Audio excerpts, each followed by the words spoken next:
donde la verdad se oculta y los secretos esperan su momento para salir a la luz, esta noche, ser bienvenidos a Expediente Ingenuo, con Jacinto.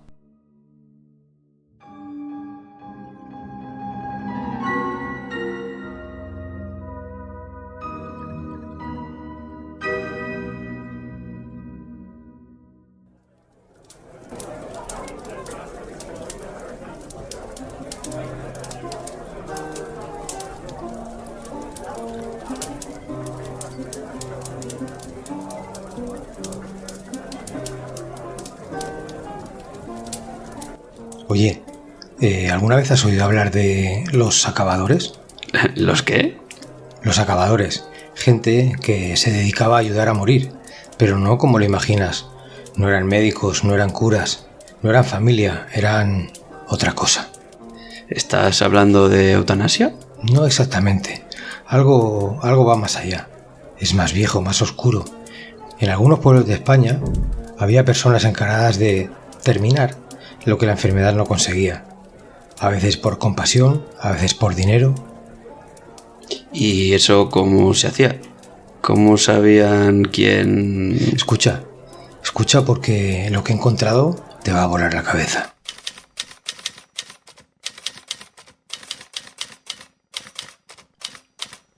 Muy buenas noches y ser bienvenidos a un nuevo Expediente Ingenuo, el número 5 de esta serie de programas extras.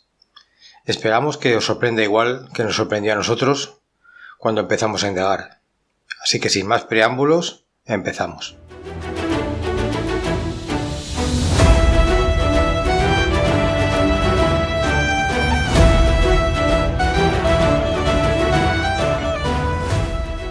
Los acabadores, también conocidos en algunos casos como aliviadores o hacedores del bien, fueron personas que en determinadas regiones rurales de España, especialmente en zonas aisladas de Galicia, León o Asturias, eran llamadas en secreto para ayudar a morir a los agonizantes.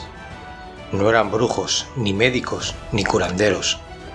Eran ejecutores silenciosos del último acto de la vida. En algunas versiones del mito, particularmente en la tradición de Cerdeña, pero también en relatos transmitidos en zonas rurales de Galicia y Castilla, el acabador o la acabadora no podía ser cualquiera, no bastaba con querer ayudar, había condiciones misteriosas que marcaban a la persona desde antes de nacer.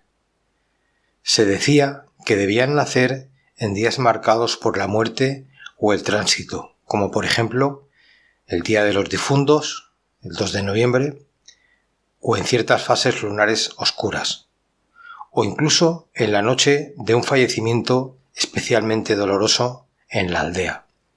Esto vinculaba al niño o niña con el umbral entre los mundos desde el principio.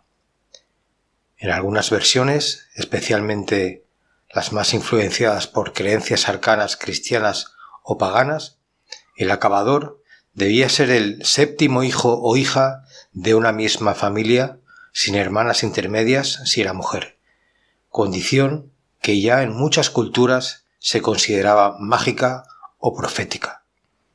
También se decía que tenían una marca de nacimiento poco común, una mancha oscura en la base del cuello, un lunar en forma de cruz, o incluso un ojo de diferente color, ojo de muerto, decían en algunos pueblos.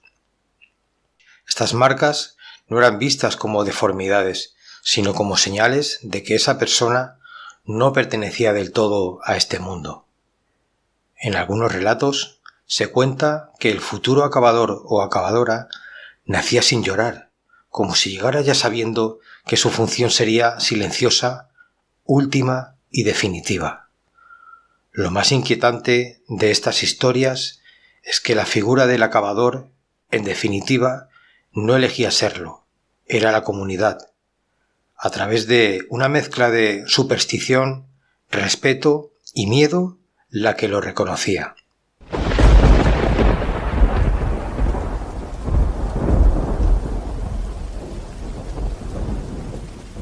Esta niña no ha llorado. Nació con luna nueva. Tiene el lunar en el cuello.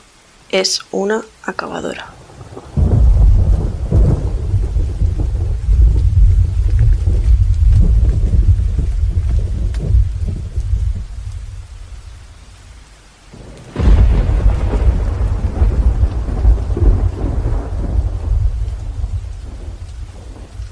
Desde ese momento, su destino estaba trazado. Sería la mano que trae la paz, o como algunos susurraban, la que cierra el velo entre este mundo y el otro. Este fenómeno hunde sus raíces en la España rural de los siglos XVIII y XIX, aunque hay indicios de prácticas similares desde mucho antes, incluso en la Edad Media. En zonas donde el acceso a médicos era inexistente y el dolor de una agonía se podía prolongar días, los acabadores eran llamados por las familias, a veces por piedad, a veces por necesidad. ¿Pero qué hacían exactamente? Bueno, pues los métodos variaban. Desde asfixia con almohadas o usando telas húmedas, usaban también sustancias como beladona, estramonio o infusiones tóxicas, o incluso golpes sutiles y certeros. Uno de los más utilizados, y dicho sea de paso, más crueles, era el de golpear a la víctima con un mazo de madera en un golpe seco en cierta parte de la cabeza, y así se acababa. También ejercían presión en el pecho o manipulación del cuello mientras simulaban cuidados. No se hablaba de ello, se asumía. A veces se agradecía y otras se temía. Los relatos no suelen encontrarse en documentos oficiales, sino en testimonios orales recogidos por antropólogos en el siglo XX.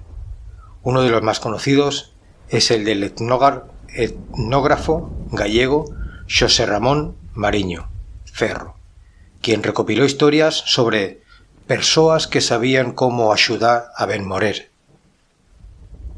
Personas que sabían cómo ayudar a bien morir. Se trataba de un conocimiento heredado, transmitido en familias o por viejos del lugar. En muchos casos eran mujeres sabias, respetadas, temidas, como las comadronas, pero del otro extremo de la vida. Y la pregunta de la polémica, ¿era crimen o compasión? Legalmente, por supuesto, era un crimen, pero en la práctica, en comunidades donde todo el mundo se conocía, se cerraban los ojos, la muerte era inevitable y el sufrimiento no siempre.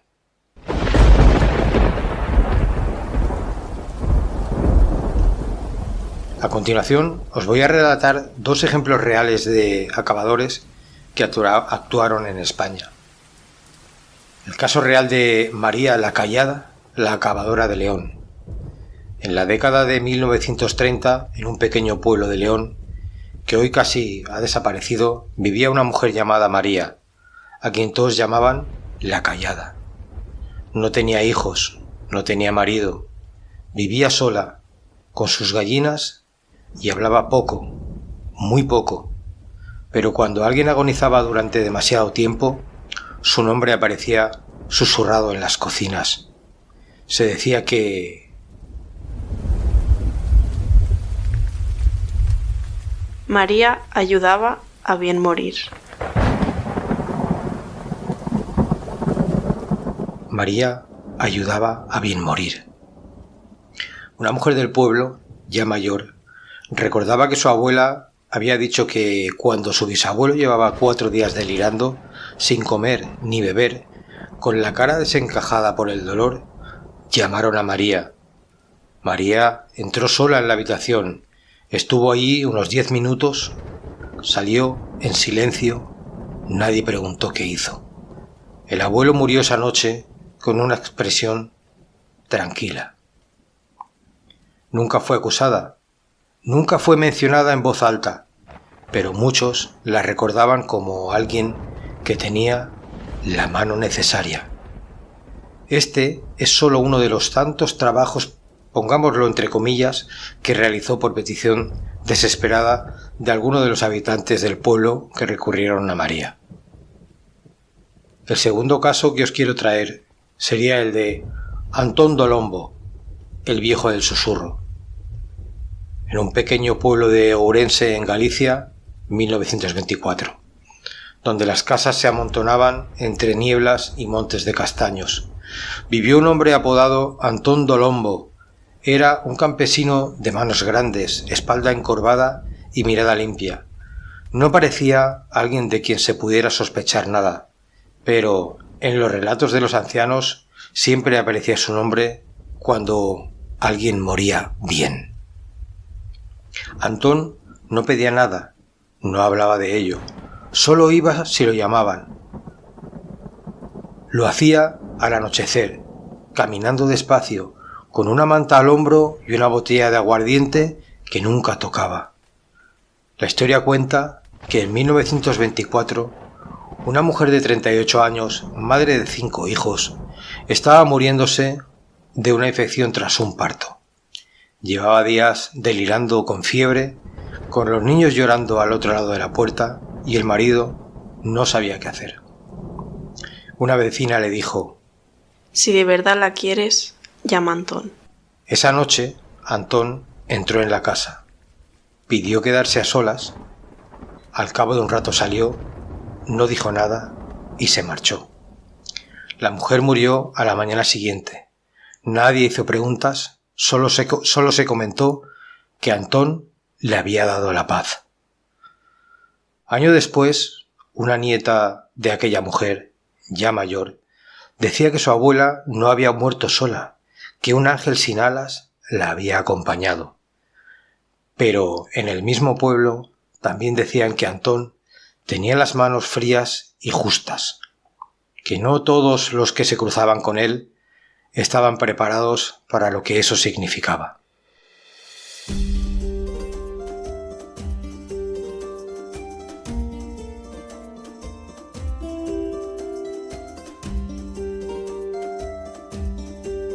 Pensamos que la eutanasia es un debate moderno, pero quizá solo estamos redescubriendo algo que lleva siglos con nosotros, silencioso, oculto, algo que ya hacían los acabadores. O quizá solo les hemos cambiado el nombre.